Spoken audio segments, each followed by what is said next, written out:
إيه حكاية الخلاف اللي حصل بين إحسان عبد القدوس ونجيب محفوظ؟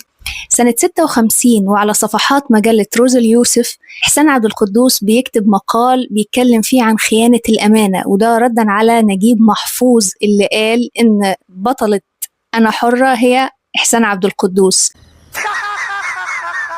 إحسان عبد القدوس كان زعلان جدا ودافع عن رواياته وشخصياته وأبطاله والكلام ده كله، وفي النهاية قال: هل نجيب محفوظ يحب أقول مين الشخصية الحقيقية لبطل رواية السراب؟ وكأنه بيلمح يعني إن كامل رؤبلاز بطل السراب هو نجيب محفوظ.